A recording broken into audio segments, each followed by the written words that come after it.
मुंबईतून एक अशी घटना समोर आली आहे जे ऐकून कोणाच्या अंगावर काटा येईल। एका कुटुंबाने रात्री जेवण केलं, सगळे आधी नॉर्मल होतं, पण काही तासांमध्ये 4 जणांचा मृत्यू झाला। नेमकं झालं काय?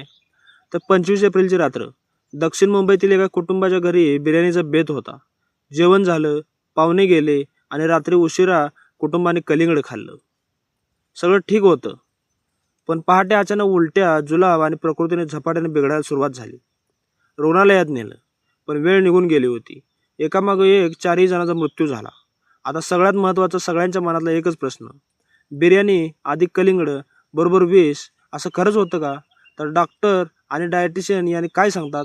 तर सरळ उत्तर नाही। नॉनव्हेज खाल्ल्यानंतर फळ खाल्ली म्हणून कोणी मरत नाही। हो, पचनाचा त्रास होऊ शकतो, गॅस, अपचन, पण जीवाला कोणताही धोका नाही। मग प्रॉब्लेम काय झाला? तर सगळ्यात मोठा संशय फूड कॉम्बिनेशनवर। कलिंगड बाहेरून स्वच्छ दिसत असली तरी त्याच्या सालीवर धोकादायक जीवाणू असू शकतात। कापताना जीवाणू आत गेले आणि ते शरीरात गेले तर फूड पॉइझन होऊ शकतं। दुसरी शक्यता, बिर्याणी नीट शिजली नव्हती किंवा जास्त वेळ बाहेर ठेवली गेली होती। उन्हाळ्याचा अजून धोकादायक असू शकतं। पण एक महत्त्वाची गोष्ट, ज्यांनी बिर्याणी खाल्ली त्यांना काहीच नाही झाली। मग जातं ते म्हणजे कलिंगडवर लक्ष। आता या घटनेमुळे वेगळी चर्चा सुरू झाली आहे, ते म्हणजे विरुद्ध आहार।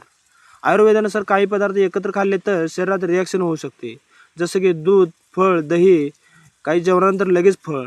पण एक लक्षात ठेवा, हे नियम मुख्यतः पचनावर परिणाम करतात, पण अशा प्रकारे जीव घेणं खूप दुर्मिळ आहे। आपण कोणती काळजी घेतली पाहिजे? फळ कापण्याआधी ते नीट धुतले पाहिजेत। कापलेले फळ जास्त वेळ बाहेर न ठेवले पाहिजे। नॉनव्हेज नाही पूर्ण शिजलेलं खाल्लं पाहिजे। उन्हाळ्यात अन्न साठवताना ही मुख्यतः काळजी घेतली पाहिजे। कधी कधी छोटीशी चूक मोठा धोका बनू शकते। मुंबईतील ही घटना अत्यंत दुर्दैवी आहे, पण यातून आपण सावध झालो तर या गोष्टीला अर्थ आहे। तुमचं मत काय? कमेंटमध्ये सांगा। अशा अपडेटसाठी चॅनल सबस्क्राईब करायला विसरू नका।